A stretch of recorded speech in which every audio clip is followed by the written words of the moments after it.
नमस्कार, आप सभी का हार्दिक और स्पेशली आज की वार्ता में हमारे साथ जुड़े हैं राष्ट्रीय बाल अधिकार संरक्षण आयोग के माननीय अध्यक्ष प्रियांक कानूनगो जी। सर, आपका बहुत बहुत स्वागत है। जी नमस्कार, धन्यवाद। इससे पहले कि मैं बातचीत की शुरुआत करूं, मैं प्रियांक जी के बारे में बताना चाहता हूं कि प्रियांक जी लंबे समय से बच्चों के लिए काम कर रहे हैं और खास करके ड्रॉप आउट बच्चों को मुख्य धारा की शिक्षा के साथ कैसे जोड़ा जाए, इसको लेकर आपका कार्य बहुत ही सराहनीय रहा है। और निश्चित तौर से उस कार्य को देखते हुए ही भारत के बाकी बच्चों को कैसे आपके अनुभवों का लाभ मिले, और उसी दृष्टि से आप आज के दिन में राष्ट्रीय बाल अधिकार संरक्षण आयोग के पहले सदस्य के नाते और अभी माननीय अध्यक्ष के नाते कार्य कर रहे हैं। तो सर, हम सबके लिए बड़ा ही गौरव का पल है कि आप आज कुछ समय निकाल कर आए और खास करके उन शिक्षकों के लिए, उन स्कूलों के लिए, उन बच्चों के लिए थोड़ी बातचीत करेंगे जो हमें लगता है कि गाँव में रहते हैं, वनासी इलाके में, उनसे जुड़े कुछ मुद्दों में बात करेंगे। अभी कोरोना का संकट चल रहा है सर, इस संकट के दौरान में एनसीपीसीआर क्या कर रही है और उसकी क्या भूमिका है? देखिए, आयोग का जो काम है वो शिकायतों का निवारण करना, जो बच्चों के अधिकारों से जुड़े हुए विषय हैं, चाहे वो शिक्षा का विषय हो, चाहे वो स्वास्थ्य का विषय हो, चाहे वो बाल श्रम का विषय हो, किशोर न्याय का विषय हो, या बच्चों के मनोविज्ञान का विषय हो, या बच्चों के स्वास्थ्य का विषय हो। इस प्रकार 6 अलग अलग वर्टिकल्स में या बच्चों से जुड़े हुए जो कानून है उन पर आयोग काम करता है। और आयोग का जो मूल काम है वो बच्चों से संबंधित शिकायतों का निवारण करना है और उसके लिए जरूरी निर्देश जारी करना है। दूसरा जो महत्वपूर्ण काम आयोग करता है वो सरकारों को समय समय पर, राज्य सरकारों को, भारत सरकार को समय समय पर आवश्यकता के अनुसार सलाह देने का काम करता है, अनुशंसाएं देने का काम करता है, जिससे कि बच्चों से जुड़े हुए कानून, बच्चों से जुड़ी हुई पॉलिसीज जो है वो बच्चों के हित में श्रेष्ठ कार्य कर सके। इसके ये आयोग का एक दायित्व है। तो इस दायित्व के निर्वहन में आयोग समय समय पर अलग अलग प्रकार के हितधारकों से, जो बच्चों से सीधे या परोक्ष रूप से जुड़े हुए हैं किसी भी रूप में, उनसे संवाद करता है, बातचीत करता है, और जो आयोग के पास शिकायतें आती हैं उनके आधार पे जो राय बनती है उससे सरकार को अवगत कराने का काम आयोग का है। जी जी। अभी जब अभी आपका जो ये तो मैंने आयोग की कार्य की रूपरेखा बताई आपको। हम लोगों ने आयोग ने मार्च में जनता हड़ताल के, जनता कर्फ्यू के पहले एक अनुशंसा सभी राज्य सरकारों को दी थी कि जो ministry of health and family welfare की गाइडलाइन है उनके अनुसार ही केवल स्कूल का संचालन करें। और उसके बाद जब लॉकडाउन अनाउंस हुआ तो 28 और 29 तारीख को भी हम लोगों ने एक डिटेल्ड एडवाइजरी राज्य सरकारों को दी। उसके बाद हमने स्कूली शिक्षा से जुड़े हुए विषयों पे खास तौर पे एक रिक्वेस्ट सभी राज्य सरकारों से की, जिसमें फीस के विषय थे, जिसमें ऑनलाइन शिक्षा के विषय थे, ये सब किए। अभी हाल ही में हमने शिक्षा के क्षेत्र में काम करने वाले विभिन्न संगठनों के साथ और विभिन्न सरकारी संस्थानों के साथ एक दिन 3-3.5 घंटे का एक कंसल्टेटिव मीटिंग ऑर्गेनाइज किया है, जिसके बाद उससे जुड़े हुए जो रिकमेंडेशंस हैं वो हम संबंधित विभागों को दे पाएंगे। तो ये इस प्रकार से आयोग के काम करने की रचना होती है। जी, अभी इस कोरोना क्राइसिस के समय में बहुत सारे ऐसे भी मुद्दे उठे जहाँ पे प्रवासी बच्चों से जुड़े मुद्दे आए, कई जगह ऐसे मुद्दे आए कि जहाँ पे ऑनलाइन शिक्षा को लेकर कई तरह के लोगों के सवाल थे। उन सब दृष्टि से आयोग की भूमिका को किस तरीके से आपने देखा और क्या आयोग उसने उसके लिए काम किया? देखिए, जब आप ऑनलाइन एजुकेशन की बात करते हैं तो ये एक बात समझ लीजिए कि देश में शिक्षा का परिदृश्य बिल्कुल साफ साफ निजी और सरकारी, इन दो क्षेत्रों में बटा हुआ है और ये हमको स्वीकार करना होगा। जो निजी क्षेत्र के स्कूल हैं उनमें पढ़ने वाले विद्यार्थियों में से एक वर्ग ऐसा है जिसको ऑनलाइन एजुकेशन के लिए सभी प्रकार की फैसिलिटीज प्राप्त है, सभी प्रकार के सुविधाएं उनको प्राप्त हैं, वो मोबाइल पे, टैबलेट पे, लैपटॉप पे विभिन्न माध्यमों से ऑनलाइन एजुकेशन को प्राप्त करने का काम कर सकते हैं। और प्राइवेट स्कूल्स में भी एक वर्ग ऐसा है जो अभी वंचित हम इन साधनों से जिसको मान सकते हैं। हमारा देखिए, जब आयोग काम करता है तो उसकी चिंता में वो आखिरी बच्चा होता है जिस तक हमको लगता है कि सरकार के द्वारा दिए जाने वाली सभी सुविधाएं और संविधान के द्वारा प्रदत्त सभी अधिकार उस बच्चे को मिलना चाहिए। अगर एक घर में एक स्मार्टफोन है और 3 बच्चे हैं, तो वो 1/3 सुविधा हुई ना जो बच्चे को ऑनलाइन एजुकेशन के लिए मिल रही है। तो प्राइवेट स्कूल्स में भी ये स्थिति है, सरकारी स्कूल्स में भी यही स्थिति कमोबेश है। हमको कल दिल्ली के एक आयोग के, राज्य बाल आयोग के सदस्य ने बताया कि दिल्ली में लगभग 80% घरों में उनको मोबाइल की कनेक्टिविटी मिली, जिससे कि बच्चे ऑनलाइन एजुकेशन हासिल कर सकते हैं। लेकिन ये बात दिल्ली की हो सकती है, पर ये गिरिडीह की नहीं हो सकती, ये स्थिति मलकानगिरी की नहीं हो सकती। तो देश में बहुत ही डाइवर्स कंट्री है, अलग अलग प्रकार की समस्याओं के कस्टमाइज्ड सॉल्यूशन क्या हो सकते हैं उस पर आयोग काम कर रहा है। कहीं पे इंटरनेट नहीं पहुंच सकता तो टीवी पहुंचेगा, टीवी का चैनल पहुंचेगा। अब विषय जो सबसे बड़ा इस सारी की सारी आपाधापी में खड़ा होता है वो ये होता है कि बच्चों को स्क्रीन टाइम जो है वो कितना होना चाहिए। क्या पेडागोजी पर टेक्नोलॉजी हावी हो जाएगी या पेडागोजी टेक्नोलॉजी को अनुरूप को बदलेगी और दोनों साथ चल पाएंगे? ये कुछ विषय हैं। जब बच्चा क्लास में पढ़ता है, 40 मिनट का उसका एक पीरियड होता है, तो उस 40 मिनट में वो अपने साथ के बच्चों की तरफ देखता है, किसी से इशारे में बात करता है, कोई शरारत करता है, किसी से मजाक करता है, टीचर की तरफ उसका ध्यान जाता है, टीचर उसको टोकते हैं, कभी कोई सवाल पूछते हैं, इंटरेक्शन होता है उसका अपने साथ के लोगों से। जरूरी नहीं है कि बोल के इंटरेक्शन हो, उसका आंखों से इंटरेक्शन होता है, स्पर्श से इंटरेक्शन होता है। तो ये कई सारी तरह की गतिविधियां वो 40 मिनट के पीरियड में हो जाती है। ऑनलाइन एजुकेशन में 40 मिनट तटस्थ भाव से उसको स्क्रीन को देखना होता है। तो ये जो बड़ा परिवर्तन बच्चों के जीवन में हुआ है, इसका क्या मनोवैज्ञानिक असर होगा? इस बड़े परिवर्तन को साथ लेते हुए क्या शिक्षा प्रणाली में बदलाव होने चाहिए? क्या यही वो सही समय है जिसका हम पिछले 200 वर्षों से इंतजार कर रहे हैं? ये बहुत सारी बातें हैं।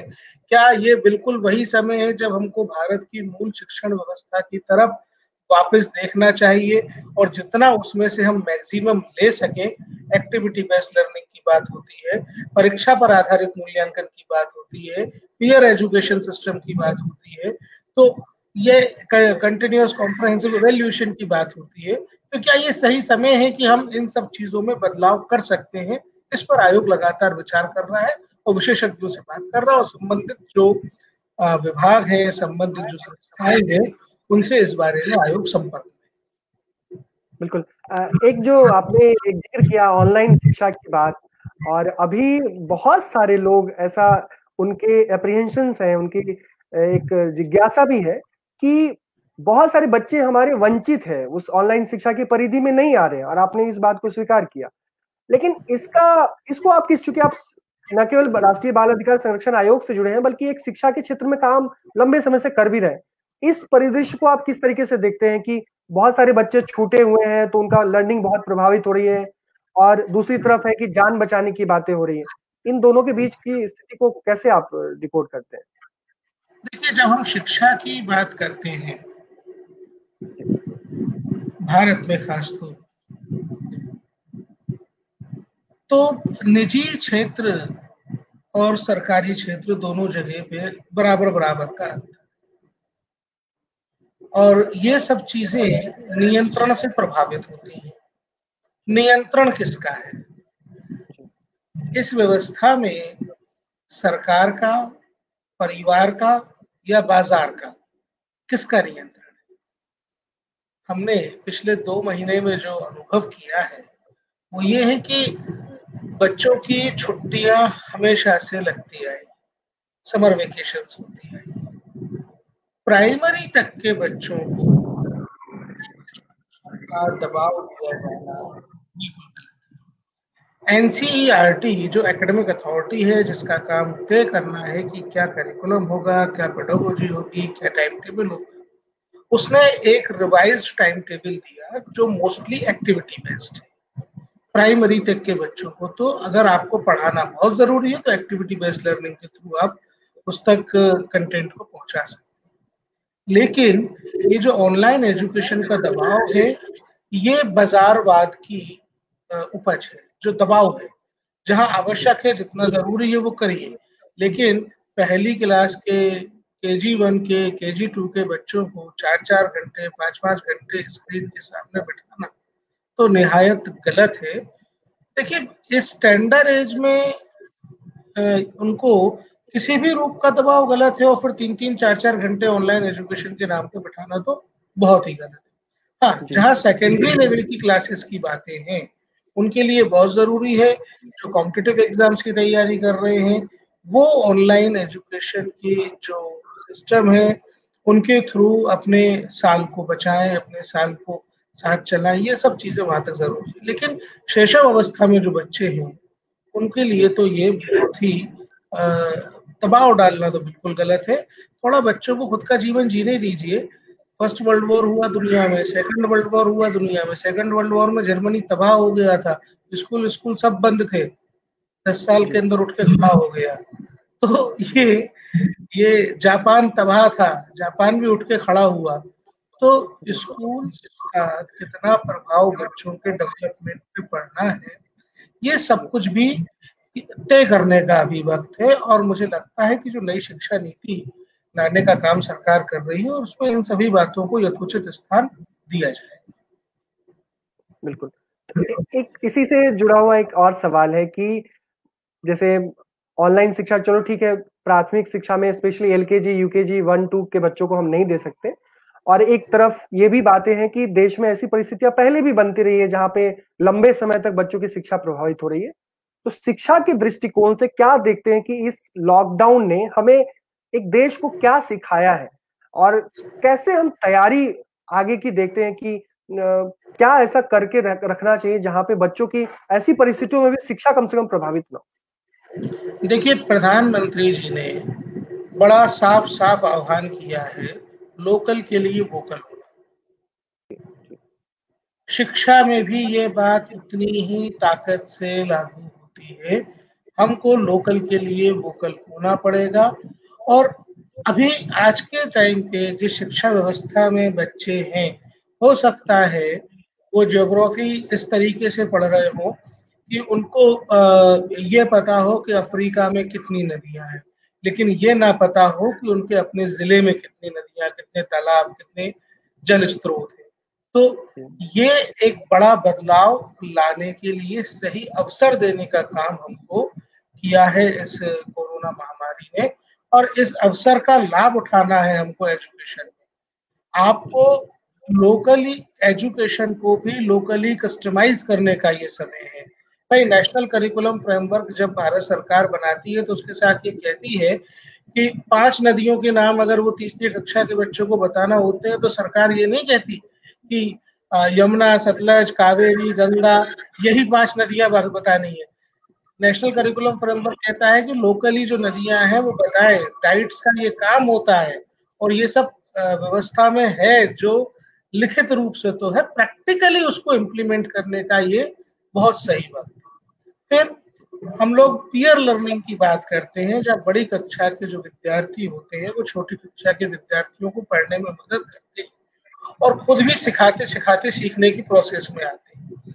अब देखिए, जब भी स्कूल्स दोबारा संचालित होंगे तो बच्चों की संख्या लिमिटेड करनी पड़ेगी क्लास में। जब बच्चों की संख्या लिमिटेड करनी पड़ेगी तो पीयर लर्नर्स के रूप में आपको बड़ी क्लास के बच्चों की मदद मिल सकती है छोटे बच्चों को पढ़ाने के लिए, और वो उनके पाठ्यक्रम का पार्ट बनाया जा सकता है। ये बहुत ही, इस पर सैद्धांतिक रूप से सभी सहमत है, लेकिन प्रैक्टिकली होगा कैसे, तो ये अवसर आया है, कर लीजिए।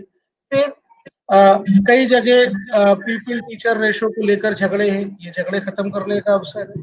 अब तो क्लासरूम ही छोटे होंगे। बस्ते के बोझ की एक समस्या है, बस्ते की बोझ को खत्म करने का ये अवसर है। अब आप इस तरीके से प्लान कर सकते हैं अपने जो लेसन प्लान है उनको। तो ये बहुत सी चीजों के लिए अवसर है। बल्कि मैं तो ये कहूंगा कि जो भारतीय शिक्षण व्यवस्था को खत्म करने के लिए लगातार किया गया, उसके बाद जब हम लोग अपनी अपने मूल स्वरूप में वापस जाने के लिए प्रयास कर रहे हैं, तो वहां एक ब्रेक हमको जरूरी था। ये ब्रेक हमको मिला है और इसके आगे जब हम निकलेंगे तो निश्चित रूप से हम देश को चलाने वाली शिक्षण व्यवस्था को लेकर निकल सकते। बिल्कुल। हमारे बीच में कई सवाल भी आए हैं जो मुझे व्हाट्सएप पे किसी ने मैसेज भेजा, किसी ने ऐसे शेयर। एक सुबोध कुमार जी हैं, छत्तीसगढ़ में हैं और बहुत बेहतरीन काम करते हैं अपने स्कूल में अटल टिंकरिंग लैब के थ्रू। सुबोध जी का एक सवाल था कि अभी स्थिति बहुत अच्छी नहीं है, तो क्या ऐसे में जुलाई से स्कूल खोलने की बात करना, क्या आपको लगता नहीं है कि थोड़ा खतरनाक होगा? देखिए, आयोग हमेशा से ये कहता आया है कोरोना महामारी के पूर्व से कि स्कूल्स के खुलने और बंद करने का समय लोकली डिसाइड होना चाहिए। जी। लोकली मतलब वहीं पे बैठ के देखिए, ये देश इतना बड़ा है, कभी छत्तीसगढ़ में बाढ़ आई होती है तब राजस्थान में मौसम बिल्कुल साफ होता है, तो देश में एक साथ तो छुट्टियां नहीं लग जाती। हम लोग तय करते हैं ना लोकली, तो ये लोकली तय करिए। और लोकल जब हमको बच्चों को, देखिए हर स्कूल का एक समाज है, स्कूल के समाज का महत्वपूर्ण घटक है स्कूल में पढ़ने वाले बच्चे, उन बच्चों के माता पिता, उसमें पढ़ाने वाले शिक्षक और उस स्कूल का भवन, स्कूल का मैनेजमेंट, ये सारी चीज मिलकर स्कूल का निर्माण करते हैं। तो ये सामाजिक निर्णय है और सबको मिलजुल कर लेना चाहिए। जब सुरक्षित होगा, जब भारत सरकार की ये गाइडलाइन आएगी कि स्कूल खोलना उचित है, उसके बाद आपको लगता है तब खोलेंगे स्कूल। कोई दबाव थोड़ी ना है कि स्कूल कल से खोल के बच्चों को बैठा के जबरन पढ़ाना है। बच्चों की जान खतरे में पड़े ऐसा कोई काम किसी को भी नहीं करना चाहिए। बिल्कुल, जान खतरे में ना पड़े ये काम हमें जरूर करना है और निश्चित तौर से ये एक ऐसा की मैसेज है जो बहुत जरूरी है। एक इसी से रिलेटेड सवाल है जो कई लोगों ने पूछा भी कि चूंकि भारत अभी कई सारे चीन, वियतनाम और बाकी के देशों की वीडियोस कुछ आ रहे हैं कि वो किस तरीके से स्कूल की तैयारी हो रही है, प्रिपेयर्डनेस जिसको बोलते हैं कि आफ्टर कोरोना जो स्कूल अगर खोलेंगे तो ये कुछ गाइडलाइंस हैं जो फॉलो करने चाहिए। क्या उसके राउंड में कुछ चीजें चल रही हैं? क्या आपको लगता है कि शिक्षा विभाग, एनसीपीसीआर जो है उसके लिए कुछ कर रही है कि किन एसओपी क्या होगा? अब चीन पे तो भरोसा क्या करके कीजिएगा, लेकिन यूरोपियन कंट्रीज की भी हम बात अगर करते हैं तो आप किसी भी देश का कोरोना महामारी से लड़ने का ट्रैक रिकॉर्ड देख लीजिए, आप भारत को कहाँ खड़ा पाते हैं। मैं सवाल आपसे ही उल्टा करता हूँ। इस भारत वक्त तो काफी कंट्रोल स्थिति में है। बिल्कुल, इस वक्त भारत की स्थिति इस बीमारी से लड़ने में दुनिया को दिशा देने की है या दुनिया से दिशा लेने की है? हम दुनिया को दिशा देने की स्थिति में जब है तो हम देंगे दिशा, हम क्यों किसी की कॉपी करेंगे? जी जी, काफी। और मुझे लगता है कि कुछ लोकलाइज्ड सॉल्यूशन निकलेंगे कि कैसे हम अपने बच्चों को प्रोटेक्ट करेंगे इस कोरोना में। एक तीसरा एक इम्पोर्टेंट एक सवाल आ रहे थे लोगों के, और चूंकि आप बच्चों के हितों के बारे में जरूर उसके लेकर लगातार सक्रिय हैं कि इस कोरोना क्राइसिस में जो सरकारी शिक्षा विभाग है उसके लोग एक तरह से कोरोना वॉरियर की तरह सामने आए हैं। जो हमारे सरकारी स्कूल हैं वो लोगों के सेवा के मंदिर के रूप में कन्वर्ट हो गए हैं। जहां पे शिक्षा ही पहले दिया जाता था, आज वो एक ऐसे आइसोलेशन सेंटर के रूप में डेवलप हुए। गांव गांव के जो स्कूल है वही हमारे लिए। तो शिक्षा क्षेत्र में काम करने वाले व्यक्ति की दृष्टि से आपको लगता है कि इस पूरे क्राइसिस से स्कूल और समाज के रिलेशनशिप बेहतर होंगे, और होंगे तो उसके क्या परिणाम आप देख रहे हैं, विजुअलाइज कर रहे हैं? देखिए, स्कूल का भवन, सरकारी स्कूल की हम बात करते हैं, स्कूल का भवन सरकार बना के दे दे, स्कूल में टीचर का अपॉइंटमेंट सरकार करके दे दे, लेकिन स्कूल को चलाने का काम तो वहां के समाज का है। बिल्कुल। और ये समाज को जिम्मेदारी लेनी ही चाहिए और समाज का स्कूल के प्रति एक दायित्व बोध समाज में होना चाहिए कि स्कूल उसकी जिम्मेदारी है। तो आपका प्रश्न बिल्कुल ठीक है। स्कूल में भवनों का उपयोग देश ने किया, इससे बड़ी बात जो टीचर्स का योगदान है वो एक और है जिसको योगदान को कभी भुलाया नहीं जा सकता। इस कोरोना महामारी के बारे में जब भी ऐतिहासिक विश्लेषण होगा और इतिहास लिखा जाएगा, तब भारत के कोटि-कोटि शिक्षकों का योगदान इसमें रहेगा, जिन्होंने बच्चों को पोषण मिल सके, इसलिए घर-घर जाके मिड डे मील का राशन पहुँचाया। तो ये हम सरकारी तंत्र में शिक्षा दे रहे हैं और हमारा एक बहुत ही सक्षम और समर्थ तंत्र है, इसलिए हम शिक्षण और पोषण दोनों की चिंता कर पाए, जो किसी और मुल्क के लिए शायद उतनी आसानी से संभव नहीं था। इसलिए ये जो पूजनीय गुरुजन है, जो शिक्षक हैं, उनका जितना धन्यवाद कोरोना वॉरियर के रूप में किया जाए, वो कम है। बिल्कुल। एक हमारे बीच में है अरविंद सिंह राठौर जी, आप सीहोर के रहने वाले हैं और आपने बरवानी में लंबे समय तक काम किया। उनका एक सवाल था कि जो इस कोरोना क्राइसिस में एक चीज ध्यान में आया कि हमें थोड़ा-सा इंफ्रास्ट्रक्चर को लेकर कुछ सोचने की जरूरत है, स्पेशली डिजिटल इंफ्रास्ट्रक्चर को लेकर। और जैसे अरविंद जी ऐसे क्षेत्र में शिक्षक हैं जहाँ पे थोड़ा नेटवर्क का इशू रहता है, लेकिन फिर भी उन्होंने टेक्नोलॉजी से बच्चों को किसी न किसी तरीके से उनको एजुकेशन के साथ जोड़ने का काम पहले भी किया है और अभी भी कर रहे हैं। तो क्या डिजिटल इंफ्रास्ट्रक्चर की कमी आप महसूस करते हैं? और आने वाले समय में क्या इस दिशा में होना चाहिए प्रयास, क्या बताना चाहिए स्पेशली शिक्षकों के लिए? देखिए, अगर हम शिक्षण व्यवस्था की इंफ्रास्ट्रक्चर की बात करें या पढ़ाने की बात करें, पेडागोजी की बात करें, टेक्नोलॉजिकल इंटरवेंशन की बात करें, तो हमारी स्थिति युद्ध काल में तैयारी करने वाली है। युद्ध तो चल ही रहा है, उसमें हम तैयारी कर रहे हैं। तो जितना हो सकेगा, और ये इस तरीके की सिचुएशन की तो कल्पना भी कभी किसी ने नहीं की थी। तो जो हमारे पास अवेलेबल है उसमें से हम बेस्ट क्या दे सकते हैं। अभी 12 चैनल्स जो है वो सरकार ने शुरू किए हैं इस प्रकार की शिक्षा देने के लिए। यूट्यूब पे एनसीईआरटी के करिकुलम है, मूक्स हैं, ये सब अवेलेबल है। डाउनलोड करके, जहाँ पे अवेलेबल नहीं है इंटरनेट, डाउनलोड करके पढ़ाया जा सकता है। और इस सबसे ज्यादा इम्पोर्टेंट बात ये है कि हम अपनी निर्भरता एक्टिविटी बेस्ड लर्निंग और जो टेक्नोलॉजिकल इंटरवेंशंस के साथ साथ जितना कम हम उसमें सभी को पार्ट वाइज डिवाइड करने की जरूरत है इस वक्त, कि कितना टेक्नोलॉजी की जरूरत है, कितना एक्टिविटी की जरूरत है, कितना माता पिता के इंटरवेंशन की जरूरत है, कितना उसको आपको होमवर्क देने की जरूरत है, कितना उसको सेल्फ स्टडी करने की जरूरत है बच्चे को।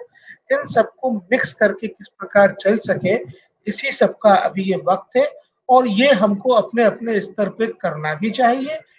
हर चीज के लिए सरकार की तरफ मुंह तकते रहना तो हल नहीं हो सकता। आप लोगों को और सभी लोगों को, खासतौर पे टीचर्स को, तो अपने बच्चों को, अपने क्लास के बच्चों को उनसे बेहतर कोई समझता नहीं। तो जितने अच्छे सॉल्यूशंस लोकली आएंगे, मैं समझता हूँ वो देश हित में सबसे अच्छे होंगे। बिल्कुल। एक और सवाल आए हैं और मुझे व्हाट्सएप पे भेजा कि अभी एक प्रश्न हो रहा है कि जो भी हमें बच्चों को जो पढ़ने के लिए उनके लिए करिकुलम, चाहे सिलेबस या टेक्स्ट बुक, हर चीज एक अथॉरिटी है जो उसको अप्रूव करती है और एक पूरा प्रॉपर चैनल है जिसके थ्रू आता है, टीचर्स को भी ट्रेन किया जाता है, ओरिएंट किया जाता है, बताया जाता है। लेकिन ऑनलाइन शिक्षा में एक थ्रेट नजर आ रहा है कि कोई भी कुछ भी कंटेंट लोग शेयर कर दे रहे हैं उसमें, और सबको कहा जा रहा है कि ये ऑनलाइन शिक्षा का एक हिस्सा है। तो क्या आपको नहीं लगता कि ऑनलाइन कंटेंट को भी एक देखने वाली कोई नियामक संस्था इस देश में चाहिए, और क्या उसका कोई सिस्टम बनाया जा सकता है? उसका रिक्वायरमेंट आप महसूस करते हैं क्या? देखिए, नियामक संस्था बनी हुई है। नियामक संस्था का नाम एनसीईआरटी है और वो अपना कंटेंट डेवलप की है, कर रही है। लेकिन मैं जो बात आपको बता रहा हूँ कि बाजार हावी है और नियंत्रण बाजार के हाथ में है। जब तब शिकायतें हमारे पास नहीं आती। ये बातें सब करते हैं, लेकिन स्पेसिफिक कंप्लेंट अगर राष्ट्रीय बाल आयोग को कोई करेगा तो हम उसमें सख्ती से काम कर पाएंगे, उस स्कूल को भी ठीक कर पाएंगे, उस कंपनी को भी ठीक कर पाएंगे, सभी को ठीक कर पाएंगे। एनसीईआरटी के करिकुलम फ्रेमवर्क के बियॉन्ड कुछ भी नहीं होता। ये बहुत ही ज्यादा साफ साफ समझने की बात है। देखिए, राष्ट्रीय बाल आयोग ने एक शब्द भारत की एजुकेशन डिक्शनरी से खत्म किया है, जो हम सभी लोग आम बोलचाल में बोलते थे, सीबीएसई सिलेबस। बोलते थे। तो ये सीबीएसई सिलेबस नाम की कोई चिड़िया नहीं होती। सिलेबस बनाने का काम, करिकुलम बनाने का काम एनसीईआरटी का होता है। एनसीईआरटी के करिकुलम के आधार पे एग्जाम लेने का काम ये एग्जामिनेशन बोर्ड है। तो ये बहुत सारे मिसकंसेप्शन जो देश भर के चल रहे थे, मैं ये उदाहरण केवल इसलिए दे रहा हूँ क्योंकि ऑनलाइन एजुकेशन में भी हमको अनेक प्रकार की इन्हीं तरीके की चीजों से लड़ना है। और अभी ये आयोग, राष्ट्रीय बाल आयोग, अभी केवल एक आपने नाम सुना होगा, आईसीएसई बोर्ड है। जी जी। हमको नहीं पता बोर्ड कैसे कब फॉर्म हुआ, हम पूछ रहे हैं उन लोगों से भी कागज नहीं दे पाए।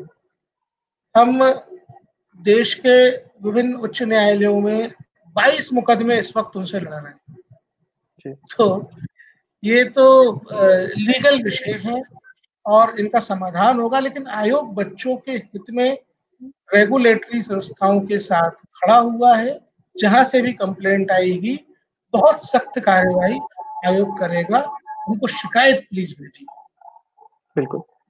इसी से संबंधित एक चीज आया है कि जैसे अभी कोरोना क्राइसिस में कई जगह से ऐसी बातें आ रही है कि डोमेस्टिक वायलेंस बढ़ा है, लेकिन डोमेस्टिक वायलेंस से ऊपर उठ के सोचे तो चाइल्ड अब्यूज की भी कई सारे इंसिडेंट्स हुए हैं।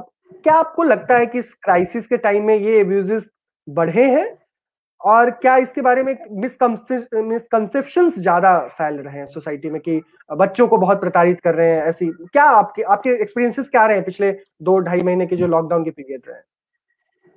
देखिए, इस बात को बड़ी गहराई से समझने की आवश्यकता है कि भारत में समाज की जो लघुतम इकाई है वो परिवार है। और बच्चे परिवार की कलेक्टिव रिस्पॉन्सिबिलिटी है। बहुत से लोग अभी तक इस देश में इस बात को नहीं समझ पाए और वो उनकी समझ को भगवान समृद्ध करे। एब्यूज की जो बात आपने कही, ये खबर मैंने भी पढ़ी। पढ़ा कि 92,000 बच्चों के साथ 11 दिन के लॉकडाउन में सेक्सुअल एब्यूज की घटनाएं। देखिए, दुनिया में कई चीजें साइमल्टेनियसली चल रही होती हैं। जब कोरोना से बचने के लिए लॉकडाउन दुनिया के कई देशों में और भारत उसमें अग्रणी रहा, एक विचारधारा लॉकडाउन का विरोध कर रही थी और करती रही और आज भी कर रही है। और 2 महीने के लॉकडाउन के बाद उस विचारधारा के पैरोकार आज भी कहते हैं जी लॉकडाउन फेल हो गया। तो उसी दौरान सबसे पहले एक ये खबर जब छपी तो हमने उसकी जांच करने की आवश्यकता समझी। हमने उसकी जांच की तो ये पता चला कि चाइल्ड लाइन के डाटा को मिस रिप्रेजेंट किया गया समाचार पत्रों के द्वारा। चाइल्ड लाइन ने इसकी आपत्ति भी दर्ज की और न्यूज एजेंसी को भी, समाचार पत्रों को भी लिख के दिया, अपने सोशल मीडिया अकाउंट्स पे भी लिख के दिया कि हमारे डेटा को गलत तरीके से प्रेजेंट किया गया है। जो 92,000 शिकायतें बताई जा रही थी वो शिकायतें केवल 178 थी। अच्छा। और मैं आयोग में अध्यक्ष के नाते काम करते हुए बड़ी जिम्मेदारी से आपसे ये कह सकता हूँ कि भारत की विधिक व्यवस्था, पारिवारिक व्यवस्था, सामाजिक व्यवस्था, संवैधानिक व्यवस्था, सभी प्रकार की व्यवस्थाओं में बच्चों के लिए सबसे सुरक्षित स्थान उनका घर है, उनका परिवार। और ये जो नैरेटिव डेवलप करने की कोशिश की जाती है कि बच्चे घर के अंदर असुरक्षित हैं, तो क्या बच्चों के साथ एब्यूज स्कूल में नहीं होता? क्या चिल्ड्रन होम में नहीं होता? लेकिन परिवार नाम की संस्था को विखंडित करने के लिए झूठ परोसने का काम लंबे समय से किया जाता रहा है। और हमारे पास बच्चों के साथ खास तौर पे यौन अपराध की शिकायतों में ऐसी कोई सिग्निफिकेंट बढ़ोतरी नहीं हुई है कि हम कह सकें कि बच्चे लॉकडाउन के दौरान घरों में असुरक्षित थे। ये बहुत बड़ा फैक्ट है। थैंक यू सो मच कि आपने इस चीज को शेयर किया। और नो डाउट परिवार संस्था सबसे बड़ी संस्था होती है। माननीय प्रधानमंत्री जी के नेतृत्व में देश में एक कह सकते हैं कि नई ऊर्जा का भाव देखा जाता है, स्पेशली हर क्षेत्र में। शिक्षा के क्षेत्र में बात करें, खास करके प्राइमरी शिक्षा के क्षेत्र में, और बतौर बच्चों के अधिकारों के हितों के लिए जो काम करने वाले व्यक्ति के नाते आपको क्या लगता है कि बीते 6 वर्षों में ऐसे कुछ सिग्निफिकेंट काम जो लगता है कि बच्चों के भविष्य की दृष्टि से काफी एक उसका युगांतकारी प्रभाव देखने को मिलेगा? देखिए, जो सरकार की अप्रोच रही है, हम जिन डिस्ट्रिक्ट्स की बात करते थे कि ये पिछड़े हुए हैं, यहाँ पे दिक्कतें हैं, कुपोषण है, अशिक्षा है, निरक्षरता है, बहुत सारी समस्याएं हैं, उन 115 डिस्ट्रिक्ट्स को एस्पिरेशनल डिक्लेयर किया और उनको सस्टेनेबल डेवलपमेंट गोल्स को अचीव करने के सापेक्ष खड़ा करने के लिए बहुत ही तेज गति से इंटरवेंशन शुरू किए। हमने खुद ने आयोग के माध्यम से इन 115 में से 55 जिलों में जाकर 40,000 के आसपास इश्यूज को इकट्ठा किया और उन पे काम करना शुरू किया। इस देश में एक बहुत ही सशक्त कानून किशोर न्याय अधिनियम लाया गया। पॉक्सो एक्ट में आमूल चूल परिवर्तन करके उसको अत्यंत प्रभावी बनाया गया। शिक्षा में जो शिक्षा का अधिकार कानून की विसंगतियां थी, उनको खत्म करने का काम इस 6 वर्ष के दौरान किया गया। तो ऐसा नहीं है कि सभी कुछ चुटकी बजाते हासिल हो जाएगा। सभी व्यवस्थाओं को ठीक करके और लक्ष्य की तरफ बढ़ने का काम बहुत तेज गति से हुआ है और मुझे लगता है कि इन सभी जो आधारभूत संरचना को मजबूत करने का काम पिछले कुछ दिनों में हुआ है। खासतौर पे अभी आयोग का एक रिपोर्ट आया है जिसमें हमने बच्चों की सुरक्षा की दृष्टि से टॉयलेट्स की स्थिति जानने की कोशिश की। देश भर में 90% से अधिक स्कूल्स में फंक्शनल टॉयलेट आज की तारीख में काम कर रहे हैं। अब स्कूल में टॉयलेट होना आउट ऑफ स्कूल बच्चों को प्रोटेक्शन में कितना अवश्यंभावी है। खासतौर पे जब हम लड़कियों की बात करते हैं, इसको केवल वही समझ सकता है जिसने फील्ड पे गांव में गरीबी में काम किया। तो बहुत ही छोटे छोटे परिवर्तन जो करने की कोशिश की गई है, उनसे निश्चित रूप से बड़ी पिक्चर बदलने की तरफ हम आगे बढ़े। बिल्कुल। और यहाँ पे मैं आपकी बातों से ही 2-3 चीजें जोड़ना चाहता हूँ कि बीते कुछ वर्षों में स्पेशली स्कूल को संसाधन से लैस करने के लिए हर स्कूल को खेल कूद के लिए पैसे, हर स्कूल को पुस्तकालय के लिए अलग से पैसे, हर स्कूल का जो कंपोजिट ग्रांट था जो पहले 5 से 10 हजार ही हुआ करता था, उसकी राशि काफी बढ़ाई गई। उसके अलावा आपको बताऊंगा, एक आपने जो बात की मैं आपको टोकूंगा और एक बहुत रोचक बात बताऊंगा। हमारे सर्वे में इतना रोचक तथ्य आया है जो है तो गलत लेकिन रोचक है।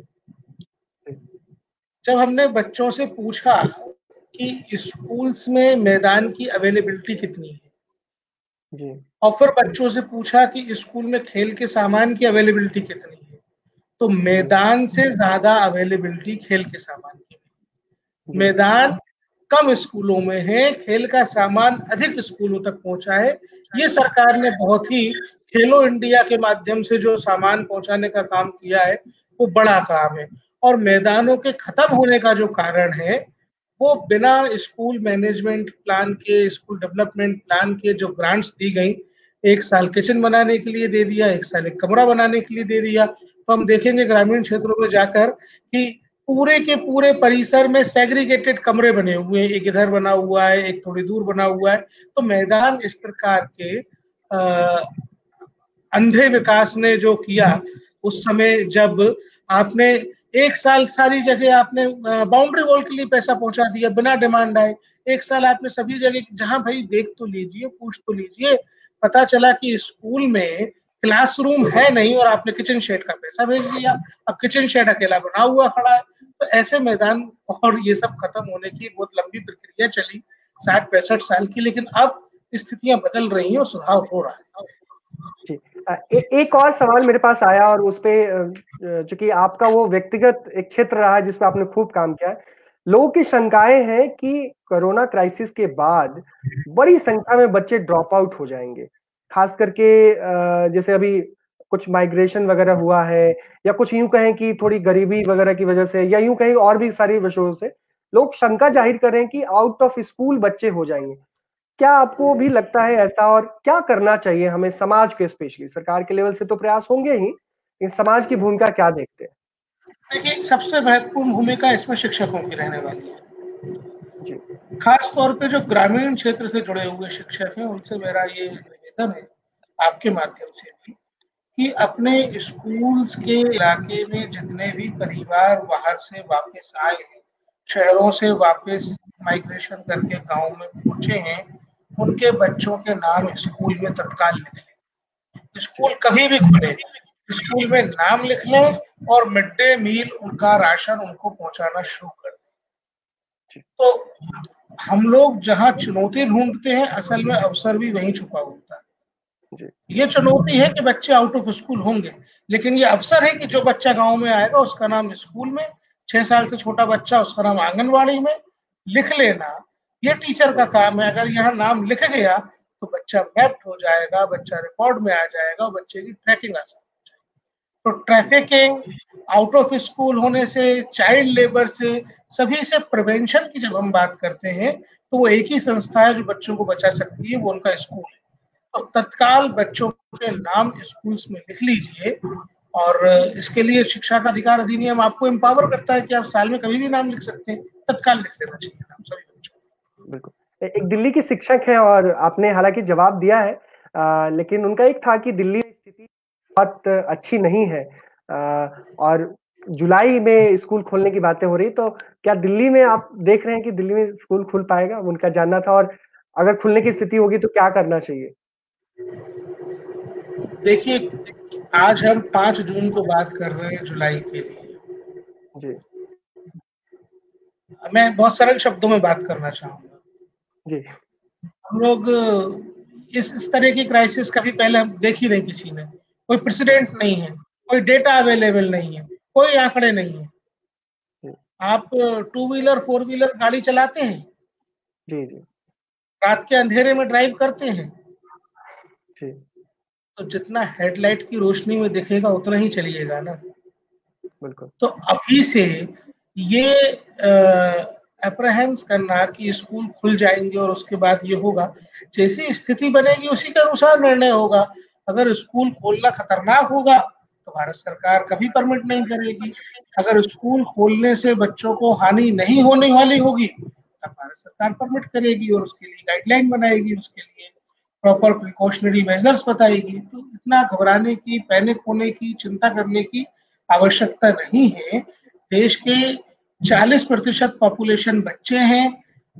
हम सभी जो इस कोरोना महामारी से जूझ रहे हैं, सोचिए आने वाली पीढ़ियों को इसकी कहानी वो बच्चे सुनाएंगे जिनकी स्कूल जाने को लेकर हम चिंता कर रहे हैं। तो जी इस बात पे संतोष करिए कि यही बच्चे आने वाली पीढ़ी को ये ज्ञान देने वाले हैं, ये अनुभव बताने वाले हैं।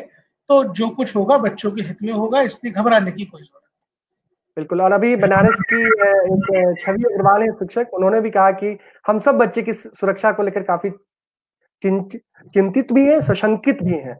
तो आपने उसको बखूबी चीजें की शेयर किया कि बहुत ज्यादा जरूरत नहीं है, अभी जो दिखाई दे रहा है वैसे ही करेंगे। एक आजमगढ़ के हमारे अवनीश सिंह जी हैं, उन्होंने कहा, और जो मेरा भी एक सवाल था, कि नई शिक्षा नीति को लेकर आपकी क्या उससे उम्मीद बढ़ी है, और क्या लग रहा है कि एक शिफ्ट आएगा उसमें? देखिए, बिल्कुल, मैं नई शिक्षा नीति को लेके बहुत आशान्वित हूँ और मुझे बहुत ज़्यादा उम्मीद नई शिक्षा नीति से इस चीज़ की है कि जो एक प्रकार की विचारधारा हम पर थोपी गई और पिछले कई दशकों में, लगभग शताब्दी से ऊपर हो गया, हम इस प्रकार की शिक्षा व्यवस्था को झेलते और भोगते रहे, जिसमें हम केवल नौकरी करने के लिए, हम केवल इस प्रकार के काम करने के लिए लोग तैयार करते रहे जैसा दुनिया हमसे चाहती थी। लेकिन जैसा भारत हम बनाना चाहते हैं, उस प्रकार की शिक्षा व्यवस्था भारत में होगी। मुझे इस नई शिक्षा नीति से यही अपेक्षा है। बिल्कुल।